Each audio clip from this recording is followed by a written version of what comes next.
Hi, welcome to the first event to happen in the London Review Bookshop since the lockdown earlier this year, an exciting moment. I'm Edmund Gordon. I'm thrilled to be here with Andrew O Hagan to discuss his new novel, Mayflies. Andrew is one of the country's most brilliant writers of both fiction and non-fiction. Many of you watching this may know him from his essays in the London Review of Books on subjects ranging from the killing of James Bulger and the fire at Grenfell Tower through Lad Mags and Susan Boyle to Bitcoin and the dark web. As a novelist, he's received so many accolades that we wouldn't have time to talk about much else if I listed them all. But they include the LA Times Book Prize for Be Near Me and the James Tate Black Memorial Prize for Personality. Everything that Andrew writes is distinguished by his beautiful, supple style and his deep humanity. And Mayflies is his most intimate book to date. It traces the friendship between Tully Dawson and the narrator Jimmy Collins over the course of 30 years. The first half of the novel takes place when the main characters are 18, and it follows them on a life-defining, in some ways, trip to Manchester. And then the second part takes place 30 years later when Jimmy, the narrator, receives a call from Tully saying that he's been diagnosed with terminal cancer. It's, for my money, it's the best novel about the magic of youth and the terrible speed with which it disappears to have appeared in many, many years. Why don't we start with a reading from you? Yeah, absolutely delighted. So hope everybody's hearing is okay. I'm going to read from a part of the novel which is the kind of central sort of moment in that youthful journey where the boys from Glasgow end up in Manchester at the concert of their lives, the festival of the 10th summer. That's the 10th anniversary of punk rock. And one of the bands that they love are the Smiths. And finally they appear on stage and there's a kind of moment of complete clarity for this crowd of boys. The band was at its height, romantic and wronged and fierce and sublime, with haircuts like agendas. Morrissey came brandishing a license, a whole manner of permission, as if a new kind of belonging could be made from feeling left out, like nobody knew you, like he did. Time takes nothing away from it. Those thousands of heartened teenagers taking the roof off and giving out to a gawky frontman from Stretford. Tully found me and pushed me down to the stage. Over the speakers, the sound was scratchy, but every word and every guitar lick felt like a statement only they could make, and that only we could hear, those songs rolling from the stage to irrigate our lives. That's what it's all about, Tully shouted, and he kissed my cheek as we sang. I could see Limbo, up the front, whirling out of his skin, holding up a smoke and shouting about panic on the streets of Carlisle. Then he was near us and wagging his finger in time to the music, a wonderful look on his face, singing about a vicar, about Joan of Arc, and throwing plastic tumblers into the air. Our hair was soaking wet. The Ayrshire boys appeared from all corners of the hall, and we hugged and the music soared, and it seemed like a huge animation of the things that mattered to us then. Tibbs and Hogg, Limbo and Tully and Clogs, the full brass of being. Who knew what time incubated or what life would demonstrate? We were there, beyond navigation, floating through the air. We beamed to the rafters and jumped, shoulder to shoulder, and the words we sang were daft and romantic and ripe and British, custom built for the clear-eyed young. I think that this is the first time you've really written about the experience of being a fan, about what that's like, about what celebrity looks like from the outside. And I suppose I wonder, I mean, it seems very psychologically important to these boys in the novel, that being a fan. It seems like they have quite grim home lives. They you know, they're in broken homes. They have sick and unemployed parents, and that this is their means of escape in a way. I mean, is that how makes you perfect see it? sense to me. You know, that's really one of the core values of the novel, this novel, is that those boys find their identity in the group. And they find it in relation to these famous bands, some of whom, by the way, were only famous for about 10 minutes. You know, bands like the Bodines or the X or some of the bands that I quote. I mean, I don't know about you, who's younger than me, but even people my age might say, who the hell are they? I have to admit to not having heard of all the bands. Yeah, you must have heard of The Fall or the Smiths. I've heard of The Fall and the Smiths, yeah. But, another nostalgic element, a time when Morrissey was someone who left-wing young people could. That's right, and who was bearable, and more than bearable. I mean, somebody you would have emulated. I mean, sadly, no longer. But that's again a message about what time does. You know, the faith that those boys have is a kind of group faith in their own transportability, if you like. That, as you say, they're all boys with a pretty harsh background and real difficulties back home, some of which they share in the novel, and that enriches their friendship in the sharing. That's part of the story. But you're right, fandom becomes a kind of a group habit with them. And it was so like that, you know, that we felt that people who didn't like the bands we like had something wrong with them morally.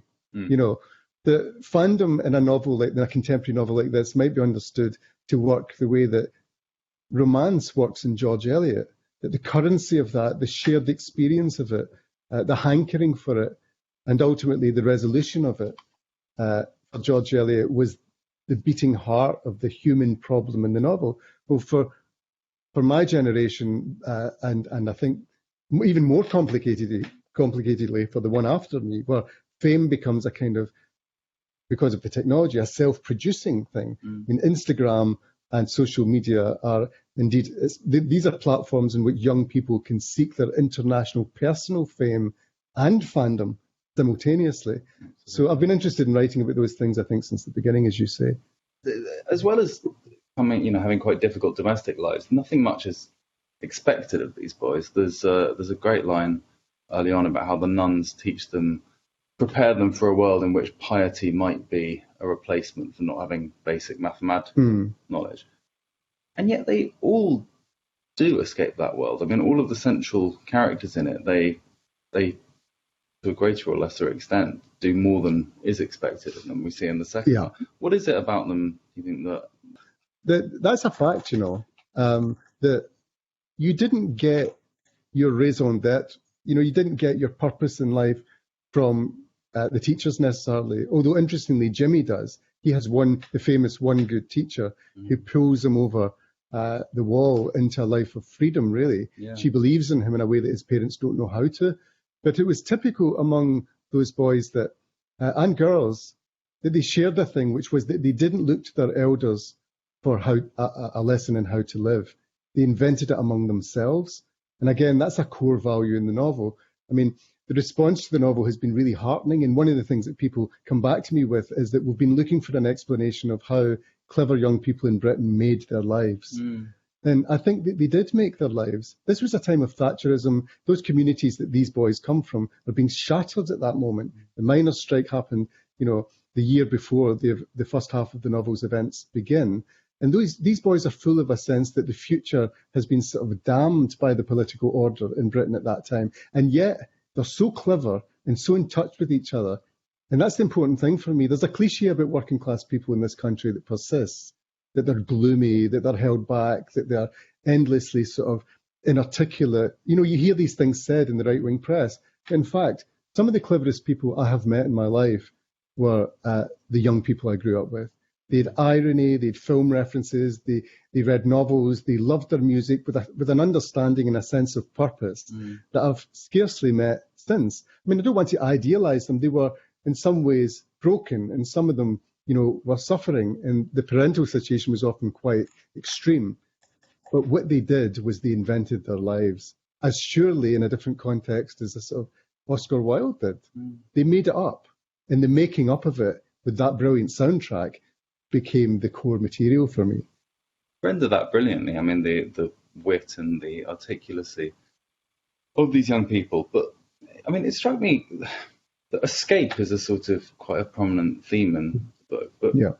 But really, the escape, I mean, what we see of their later lives is in fact what the narrator calls violence and death. I mean, we don't see the glorious lives that they've escaped to. We see the things they can't escape to that come at the end of that. And the real escape is in the present of their childhoods. It is that weekend in Manchester. It is their friendships with one another. That distance between the first half, the youthful element, and then 30 years later when the call comes, the leading guy, the front man, the great friend, Tully, has got terminal cancer. I took a risk with that, and it's a technical risk. And it's basically, the risk is this.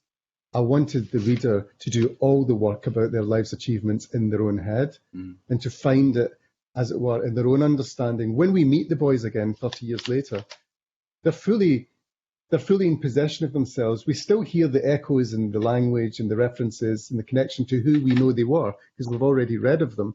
But no, it's a thing a novel can do that's very hard to do, say, in film, where you can just close the page, turn it, and it says 30 years later, and here they are. It's like life in that way.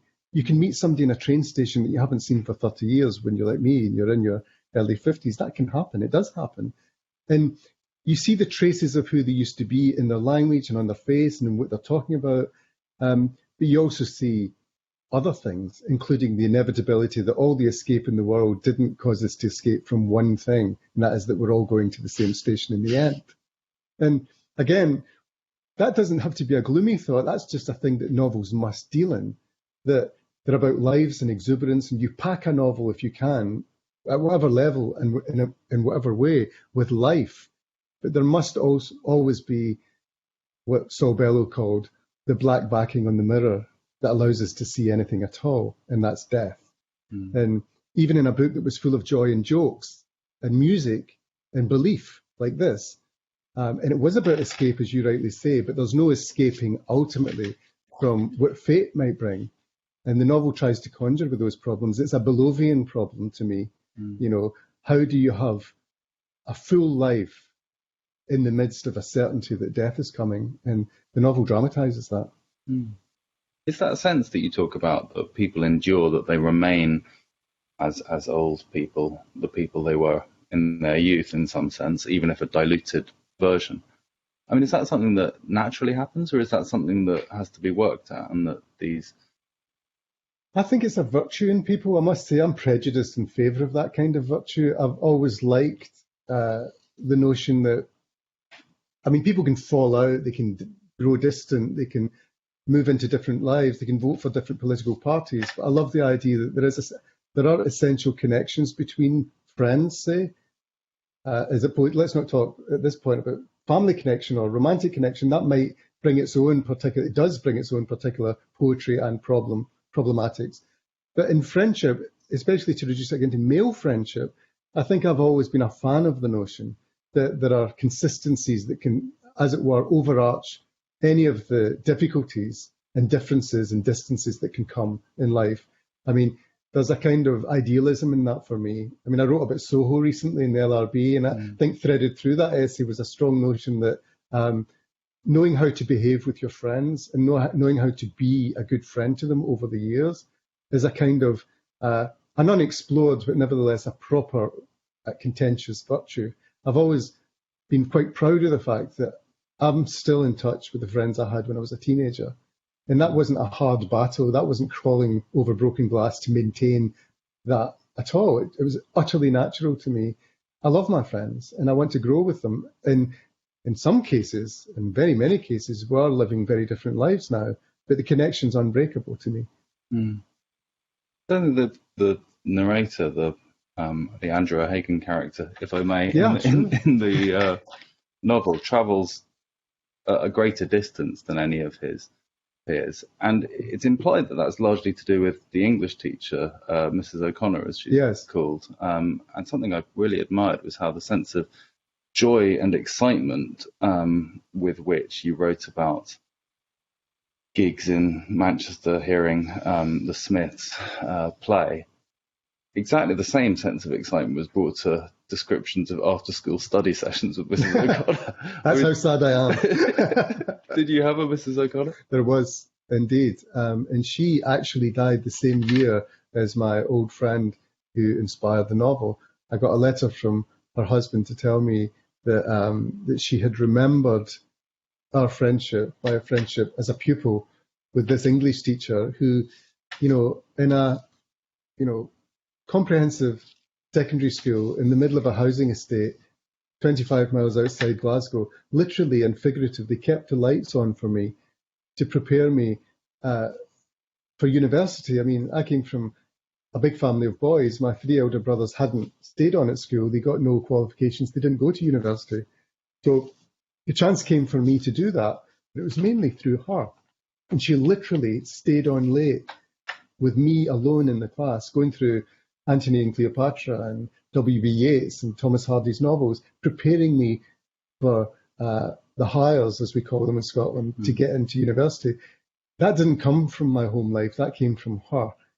And 30 odd years later, when she died, there was a tremendous upswelling for me of gratitude, but also of looking back, thinking, again, as I like the novel to be, it was about what one human being's existence does for another, how it impacts on another. And that can be romance, and it can be educational, it can be to do with friendship or a financial relationship, any number.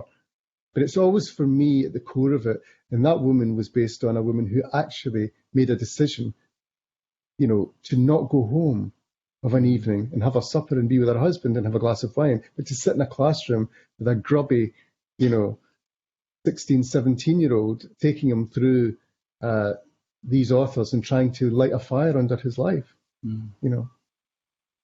I just thought that literature was less important to the boys, to the group in general, than music and films. I mean, they quote film constantly. I mean, is that in your life, in the formation of your sensibility, do you think music and film had the same impact or a greater impact? Certainly as much when I was younger. I mean, I was very bookish and one of those sort of library haunting saddos who couldn't get enough of reading. And it was a kind of, even at the time, I knew that it was my passport out.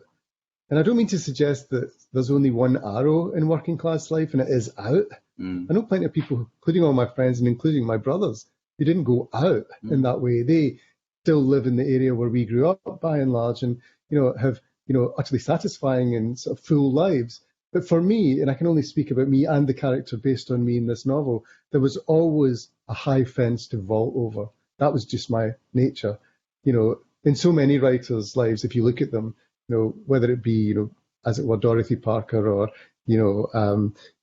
Thomas Hardy himself, there's this urge to remake your life and to start on your own terms again somewhere else. There's always a Paris, there's always a New York, there's always a London, and it's not that those places are, deep with virtue or better than where you came from, but it's just that there's a kind of anonymity there when you're starting out. And I came to London off the bus, all those years ago, fresh from that world of great friendship and very vivid experiences as a teenager, but into a kind of anonymity and started again. Some writers especially, I say writers, could be artists, or it could just be individuals. It's in your nature to do that. It was in mine, and it's in James's, the narrator of the book, has that, I think, probably from childhood. I feel that having addressed I think every novel you've written, am I right about this, other than Math, is partially at least set in the west of Scotland. Yeah. Do you feel that having addressed your own youth so directly in a novel, you sort of come to the end of that road, or will you continue to return to this? Interestingly, it's not always my youth that I feel moved to set in that landscape. I've set, a novel like Be Near Me is set in that landscape, but it's a contemporary novel, and The Illuminations is set in that landscape too. But you're right, my childhood has come back, also in the essays. That I'm not afraid to sort of divulge yet another absurd strand of childhood. And I've always felt that one day I would write a series of memoir-based books. I certainly will. It's available to me and it is my material. So I don't run from it. I'm very happy that that's the case. But in answer to your question, I do feel I feel two things about the Ayrshire of my books. One is that I'll never leave it.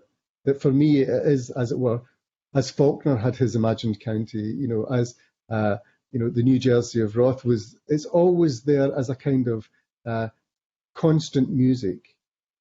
It's the landscape of my imagination in a primary way. That doesn't mean to say I'll always set books or stories or essays there, but it will always come back, I think, in the way that it does in life, in the way that it does in my dreams. I mean, I always dream about Ayrshire. It's the fictive landscape for me.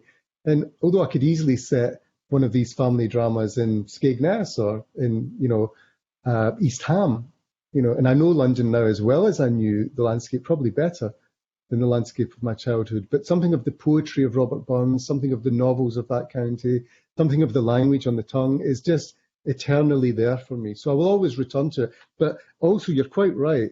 There'll be some time, I think, could be many years before I write a straightforward, as it were, memoiristic novel set in Ayrshire. I don't see that happening now for a long time because I've so been dominated by that feeling for this book.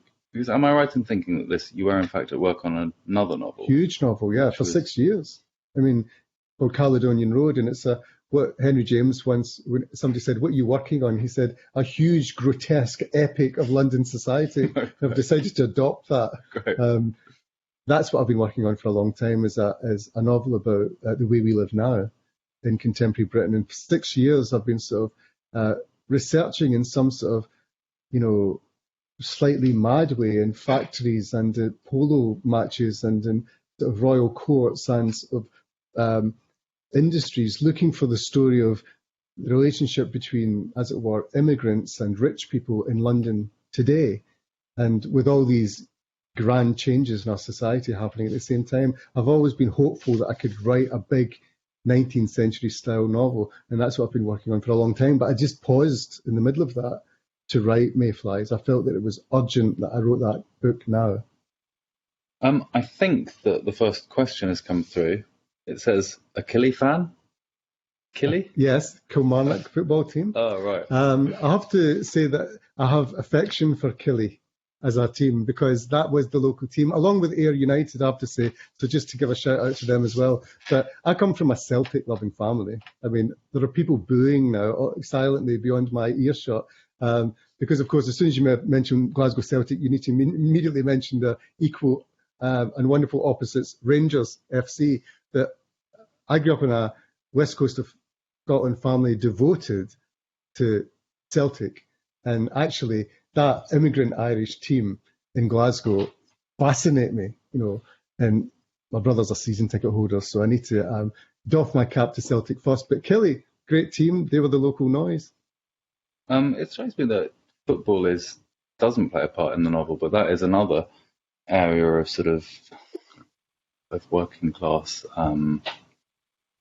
achievement and ambition. It's really interesting that actually that football was much bigger. This answers a previous question too, Ed, about why fiction. In life, the boys were much more into football than they are in the book. Right. The central character, as people will discover in the novel, is described as an addict. There's a scene on a bus on the way to Manchester where they're having a hilarious, to me, conversation, very much drawn from the kind of things they would say, where they're arguing about, the best and the worst Scottish goals ever, and whether the famous Archie Gemmill goal against Holland in the World Cup gave rise to Thatcherism because there was a sort of nationalist moment coming from that goal.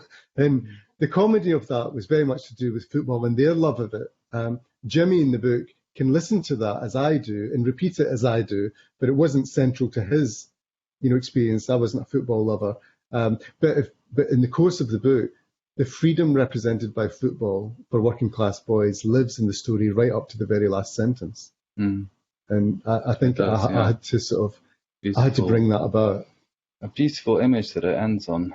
The second half of the novel, there's, as well as seeing all of the characters age and see all of the characters, as I said, sort of, retaining some of who they were, but also having it diluted. There's a lovely and horrifying line at one stage about they're all at the wedding, and he said that some of them have forgotten how to hold pints anymore. Yeah. But there's I have noticed that, by the way, in men of a certain age, that yeah. if if they've been at home with the children for a long time, and they've sort of their social life is a kind of nostalgic experience. It's something that they haven't been to a gig for years.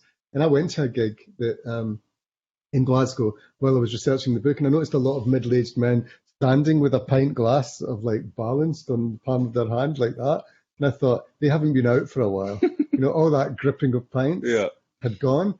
Just things like that sort of interest me, just observations. But I'm sure it's not true of every guy of that age. But it's the sort of thing that I like to invite the reader's attention onto, is how our habits and our obsessions change so much. If you're a guy who's been at home, or a woman who's been at home with children for 15 or 20 years, then your sense of going into a damp, sweaty student hall somewhere in Sauchiehall Street isn't all that, or perhaps for some people it is. Hi, Andrew. Do you think that male friendships have been given short shrift in novels? It seems to me that as a society, we're not great on expressing the value of male friendship, and this could potentially contribute to the rising concerns about male mental health. Who sent that in? Do we know? Jamie Mollart. Yeah, that's a nice question. I mean, I think this is a weird moment for men and a sense of themselves. I mean, it's quite rightly too, by the way. I mean, I'm not, bleating about it.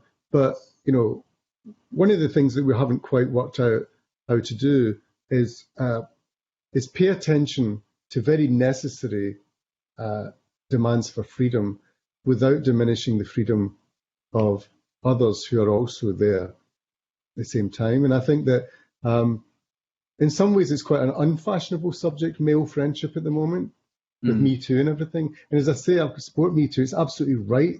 This moment is right for this. There's a reckoning, time's up, as they say, on patterns of male behaviour and assumptions. I mean, of course we agree with that. But what I wouldn't want to see is that male experience is suddenly found uninteresting as a result. Intellectual life is so fashionable in that way, that suddenly, the lives of, billions of men or middle-aged men or white men is suddenly found uninteresting because there are other things to think about. I think a good liberal tolerant society should train itself to think about them all simultaneously and together, and as a togetherness. That, as it were, addressing disequilibriums should be able to be done in a way that just doesn't create, as it were, new unfairnesses. I mean, that's what I mean about it's an unfashionable topic at the moment, but I'm not afraid of that. I mean, it didn't halt me for 1 second in writing the novel. I mean, this was about human beings, and I found myself in a position to write that book. I certainly wasn't going to, make it a different, more pleasing, more politically correct book and populate it with different sorts of characters. That would be cynical and indeed insulting. That was the experience I chose to capture with this book, and I'm delighted. I would be delighted to read alternative versions of male behaviour and male togetherness wherever they occur. I think you've spoken previously about some advice that Norman Mailer gave you about how you must never be reduced to the kind of person who just has the right opinions. Yeah, I mean, I think that's absolutely crucial for any writer, any professional writer who doesn't understand that is in the wrong game. That you're not in the business of selling your certainties to your readers. Your readers are too intelligent for that, by the way. I mean, I've had my moments of being upbraided for trying to be too objective or trying to give voice to the unpopular view and so on in some of my stories. I mean, I started my life at the London Review writing a story about how we should feel pity for the boys who had murdered James Bulger in Liverpool. I made the argument that there were 3 victims in that case, the dead boy primarily, but also the 2 10-year-old boys who did it. And I was met with huge consternation in some quarters, especially in the right-wing press, because ambiguity or inclusiveness of that sort is often thought to be suspect. I mean, I grew up, as I think you probably did, with a certain amount of respect for Orwell's notion of opposing groupthink. Absolutely, yeah. But in journalism today, opposing groupthink can seem like an agenda to some people. And you can find yourself accused of all manner of, evils just for simply trying to give your readers a sense of the size of the argument, the size of the debate, and also the perspectives on the event. I mean, certainly that was true in the case of Grenfell, that some people were absolutely delighted that somebody had finally tried to open the aperture, and other people were absolutely horrified. And you have to live with that as a writer. It's your responsibility not, as Norman Mailer rightly said, to just strike all the right notes and show everybody how right on you are. I mean, that's disgraceful, I think. No, it makes it all the more important as a thing to do, but also something which requires courage, which, of course, in politically more stable times. Totally, you and I have had students, Ed, and the idea of sending your students out into the world as potentially professional writers and saying, just write all the pleasing things you can. Yeah. And you'll get a publisher, and you'll get an agent, and you'll get fans, and people will like you on Twitter until they don't. That would be a monstrous misdirection. I think, old-fashioned as it might sound, I mean, I don't know that it's courageous. I think it's just professional. I mean, I think it does take courage to face the kind of crap that that you had after your Grenfell piece from some people. I think it does take courage to. I think you've got to be ready for it and ready not to be broken by it. I mean, they certainly had a perspective, but they didn't want me to have one, those people. And, they couldn't believe that I hadn't been, as it were, bought up by the right wing simply because I'd given some airtime to the accused. But we live in a system, even if we're to have any basic belief in a justice system that we live under, that the accused must have their moment too. That's the fundamental of our legal system and our journalistic system, the right to reply. So the Land Review just simply followed a rather traditional ambition with that piece, which was to give the complexity all the airtime it required. And it required 65,000 words, in my view, in the end. And there were many views being expressed, and actually none of them very precisely my view. My view was kind of non-existent in the end. It was about trying to give a proper picture to people. And that's true of the writing of a novel as of writing an essay, of writing a haiku, I imagine, is don't stack the case one way or the other. It's not dignifying, and it's not observant about how your readers really ultimately require the freedom to make up their own mind. I've never read a courageous haiku, but otherwise I'm with you all the way. The night is young. Yeah, the night is young. We've got some more questions. Will Burt says, "Hi Andrew, I'm from a working class area in Scotland as well. We were taught to be aspirational even in Thatcher's time. Our music of escape/dreaming was rave. Do you think there is a lack of that type of aspiration now, or is it always how we feel looking back?"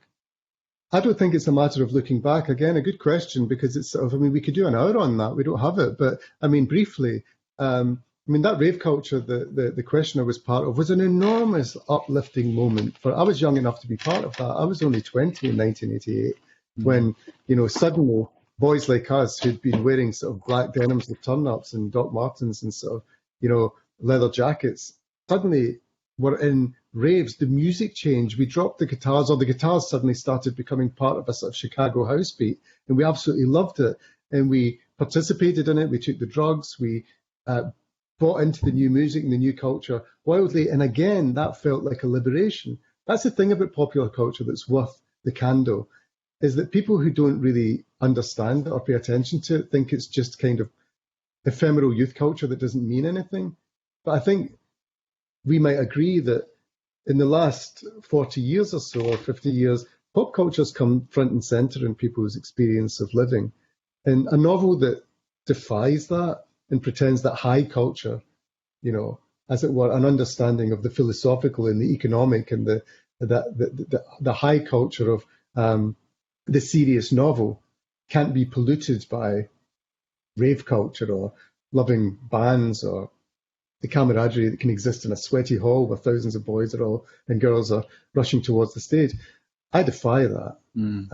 It's actually almost a truth of the period I've lived through as a writer, is that popular culture is now as important as anything. So I think the questioner will find that as we speak, there are teenagers planning their freedom, plotting their weekend, plotting their character based on what they're listening to, the politics, whether it be Extinction Rebellion, whether it be resisting the sort of grotesque, operations of Facebook, whether it be, looking at the government, who are supposed to be serving them and thinking they're more chaotic and more full of untruths than any government's ever been, and they will use their music and their culture to galvanize their feelings about that and move forward as a tribe. I'm all into it, and it's happening. So I don't think it's nostalgic at all. I think it's a persistent thing in human life. We have a question from Julian Lewis, who asks, will lockdown be part of Andrew's great baggy 19th century novel On the Way We Live Now? Yes, it will, because, I mean, we're now in a period where, if you're going to be the kind of novelist who is trying to wrap her arms around the condition of Britain now, then the condition of Britain now has been possibly altered for 100 years by what's happened with this pandemic. Not just looking at the economy, but the education system. There's a whole generation of young people who their attendance, their A-level results, that's a generation you're talking about almost. And that's been deeply affected by this. But also, I think it's really changed our sense of vulnerability as human beings. I think our relationship to death and to vulnerability, to see young women and young men, or perfectly healthy individuals, being felled by this, has brought us right up against something which the novel, if I may say, tries to deal in, which is the proximity of that common disaster that we know as death.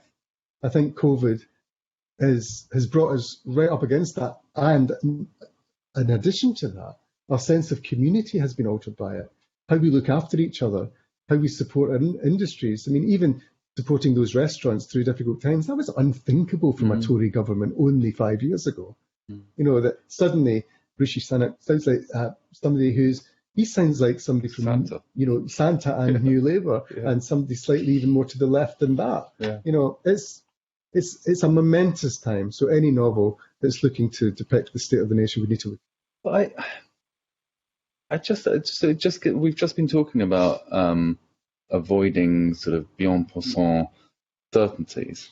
Is there not a parallel thing that makes you want to avoid topics that other novelists will be all over, or is there not? I mean, I just feel. I mean, I kind of dread the glut of lockdown novels that we're going to get. I'm with you on this, and the key word I think in your question there, Ed, is topics. If they're topics, right, it's a mistake. If they're part of the fabric of everyday life, I mean, as it were, COVID-19 as a word or a phrase or whatever it is, might never be mentioned by me in a big novel, but as it were, the ether has been affected by it, and how we move and how time works. People might talk about before 2020 and after 2020. In the novel, that might just have been inculcated by the characters at some level. So it's not a topic. They shouldn't be sitting around the table talking about, what it was like for them in lockdown necessarily. But somehow the novel will be full of it in the sense that, Victorian novelists, books were often filled with, as it were, the fume of industrial change. You weren't sitting around in a pub discussing. I mean, sometimes, crudely, in Dickens, you'll get somebody walking on, or even in the sainted George Eliot will have something about agrarian change or the Reform Act that will be sort of absolutely presented on the page. The Russians are always a bit less nervous about that. They'll bring on political argument in the 19th century novel. So I would avoid that, certainly, bringing topicality into it. I mean, there's so much topicality at the moment in British life. I mean, Brexit, COVID, everything. I mean, you could wreck your novel with topicality at the moment. So it's just a way of, as it is in life, it's woven into the fabric of how people are experiencing time. I think we've probably got time for 2 more questions. We've got one from Scott Hay, who says, hi, Andrew, do you think that males are losing their male friendships in this isolation period in comparison to female friendships? And how do you think this might affect all of our friendships when the catalyst of COVID conversation is gone? It's going to be interesting, that, actually. I've been doing a little kind of study among individuals about how their social life has been altered by this. And all that, although it's a cliche to think that only men go to the pub, I mean, it's not the 1950s, and plenty of women go to the pub, and plenty of men go to the pub with women. It's, and indeed, it's the categories are endless and be listened to, how people define themselves and go out socially now and exist is in a massive state of change. I don't think that male experience will be harmed any more than women's, although I do think that that idea of just being on the street and bumping into people and sort of hanging out, the hanging out thing has already changed. You see the way people walk around you in the street now. Yeah. I was in the park today and just saw that everybody's doing a kind of different way of relating to each other spatially. So it's hard to answer the questioner's question in terms of what will it mean to this specific, to men in particular. I think that was already changing, to be honest. I mean, my father's way of relating to other men was just a universe away from yours and mine. I mean, my father would never have gone to dinner with a man on his own. You and I wouldn't hesitate, but all of that, and that's not just a class thing, it just wasn't, and he had no female friends.